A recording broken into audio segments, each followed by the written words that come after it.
कह रहे हो कि मजलिस लड़ रही है तो फुलां को फायदा हो जाएगा।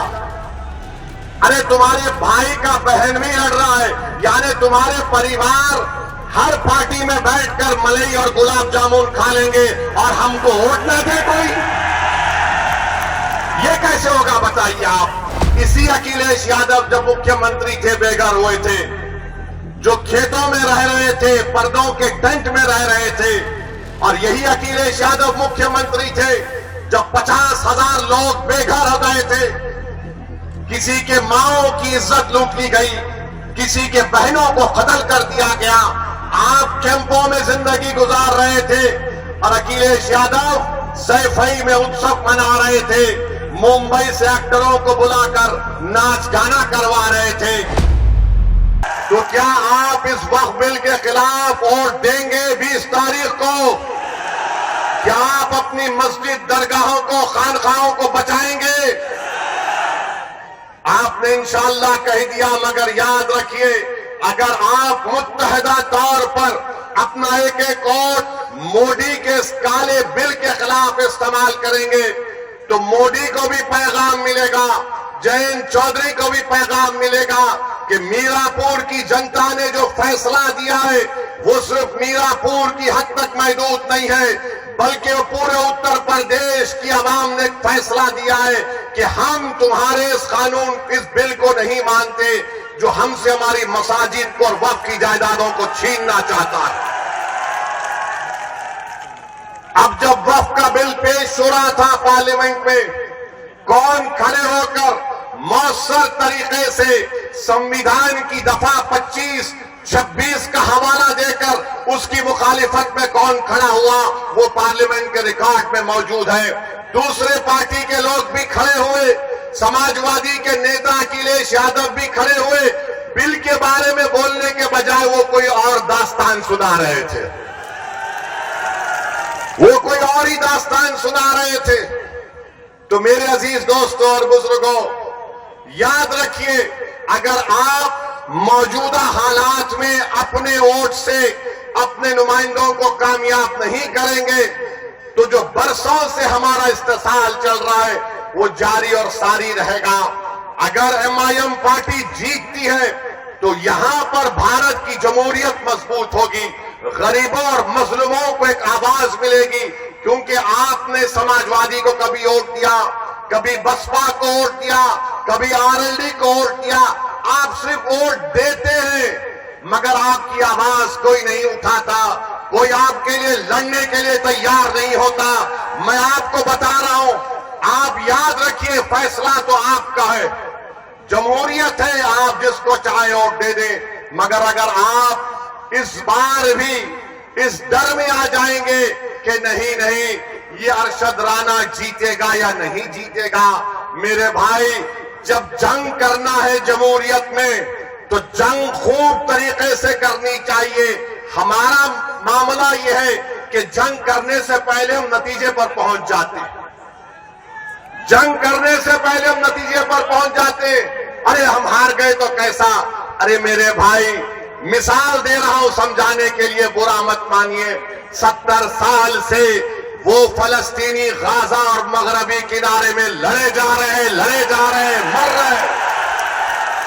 40,000 अब तक मर गए, 12 लाख बेघर हो गए, लाखों लोग बेघर हो चुके हैं। मगर उनके हौसले को देखो, वो डर नहीं रहे बल्कि मुकाबला कर रहे हैं। क्यों मुकाबला कर रहे हैं? क्योंकि इजराइल एक जालिम मुल्क है, इजराइल एक जालिम मुल्क है और वो जालिम मुल्क गजा में नस्लकशी कर रहा है।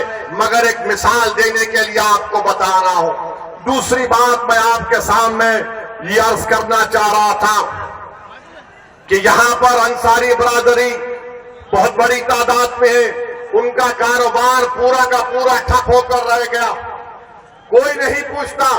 आप देखते जाइए बीजेपी क्या कर रही है। जो भी अल्पसंख्यक समाज के लोग अपने हाथ और खून पसीने की कमाई से अपनी जिंदगी गुजारते, उनकी कारोबार को, उनके बिजनेस को खत्म कर दिया जा रहा है। मगर कोई आवाज उठाने वाला ही नहीं, कोई लड़ने वाला ही नहीं। चुनाव आ गया तो सब आ जाते हैं कि भैया को जिताओ, दरी बिछाओ, अपनी जवानी को कुर्बान करो, उसके बाद हम ही मरते हैं, उसके बाद हम ही मरते हैं। तो मेरे अजीज दोस्तों और बुजुर्गों, मेरे भाई आप सुनिए, हाँ जिंदा है, आप भी जिंदा है, हम भी जिंदा है। हम और आप जब तक जिंदा है उस वक्त तक कयामत नहीं आने वाली, अल्हम्दुलिल्लाह।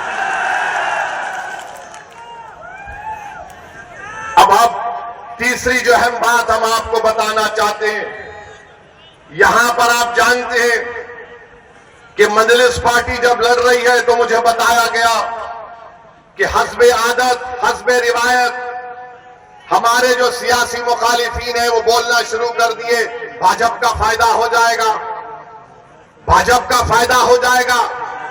कहां से फायदा होगा मुझे बताओ। अच्छा, यहां पर एक और विधानसभा में उत्तर प्रदेश में चुनाव हो रहा है, करहल में हो रहा है। करहल में बीजेपी का उम्मीदवार कौन है? अखिलेश के भाई धर्मेंद्र का बहन भाई लड़ रहा है।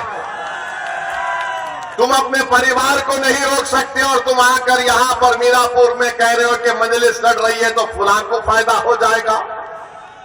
अरे तुम्हारे भाई का बहन भी लड़ रहा है, यानी तुम्हारे परिवार हर पार्टी में बैठकर मलाई और गुलाब जामुन खा लेंगे और हमको वोट न दे कोई, ये कैसे होगा बताइए आप। और अहम बात मैं आपको याद दिला रहा हूं, 2012 सितंबर, ये मुजफ्फरनगर जिले में आता है। अखिलेश यादव मुख्यमंत्री थे, मुजफ्फरनगर का फसाद हुआ। आजादी के बाद सबसे ज्यादा अल्पसंख्यक समाज के मुसलमान अगर बेघर हुए 50,000, इसी अखिलेश यादव जब मुख्यमंत्री थे बेघर हुए थे। जो खेतों में रह रहे थे, पर्दों के टेंट में रह रहे थे, और यही अखिलेश यादव मुख्यमंत्री थे जब 50,000 लोग बेघर हो गए थे। किसी के माओं की इज्जत लूट ली गई, किसी के बहनों को कत्ल कर दिया गया। आप कैंपों में जिंदगी गुजार रहे थे और अखिलेश यादव सैफई में उत्सव मना रहे थे, मुंबई से एक्टरों को बुलाकर नाच गाना करवा रहे थे। यही अखिलेश यादव थे जिन्होंने बुलडोजर चलाया था उन रिलीफ कैंपों के ऊपर। तो मेरी आपसे गुजारिश है कि याद रखिए, यही समाजवादी पार्टी की हुकूमत थी, यही मुजफ्फरनगर का इलाका था जहां पर यह हुआ था। और जब मुजफ्फरनगर का कांड हुआ, कौन उन कैंपों में जाकर फिरकर उन गरीबों की मदद करने के लिए आया था? मैं 3 दिन इस कैंपों में रहा, जाकर देखता रहा। उस जमाने में मैं आया और हमारे दोस्त शाहनवाज साहब थे, मरहूम जफरयाब जिलानी साहब के साथी थे। मेरे अजीज दोस्तों और बुजुर्गों, ये बात आप अपने जहन नशीन कर लीजिए। 20 तारीख के दिन अपने के कोर्ट का इस्तेमाल करिए और फिर इस विधान यहां पर ककरोली गांव में हम पुलिस से भी गुजारिश करेंगे, आप देखते ही हमको चालान मार देते हैं। हमको मालूम आप बहुत हमसे मोहब्बत करते हैं, मगर इतनी ज्यादा भी मोहब्बत मत करिए जो हमारी जेब खत्म हो जाए। मेरे अजीज दोस्तों और बुजुर्गों, और फिर आ जाइए, आपके मुख्यमंत्री बाबा के ऊपर भी कुछ बोलना पड़ेगा। आजकल बाबा महाराष्ट्र में फिर रहे, सुनिए, महाराष्ट्र में फिर रहे और नहीं जरूरत नहीं, और नारा लगाए हैं, बटेंगे तो कटेंगे, बटेंगे तो कटेंगे बोलते हैं। मैं उत्तर प्रदेश के मुख्यमंत्री से वो चैलेंज कर रहा हूं, झांसी में मेडिकल कॉलेज में 10 मासूम बच्चे जलकर मर गए, 10 मासूम बच्चे जलकर मर गए। और जब वो वार्ड में, न्यू नेटल केयर के वार्ड में एक शख्स था जिसके 2 जुड़वा बेटियां भी उस न्यू नेटल वार्ड में थे। जब वार्ड में आग लगी तो शख्स कूदकर 10 से ज्यादा मासूम छोटे बच्चों की जान बचाया। बाद में मालूम हुआ कि उसकी 2 बेटियां, जुड़वा बेटियां जलकर मर गई। और उस शख्स का नाम आपको मालूम क्या था जिसने 10 से ज्यादा मासूम बच्चों की जान बचाई, जो 6-8 महीने के बच्चे बच्चियां थे? उस शख्स का नाम याकूब मंसूरी था।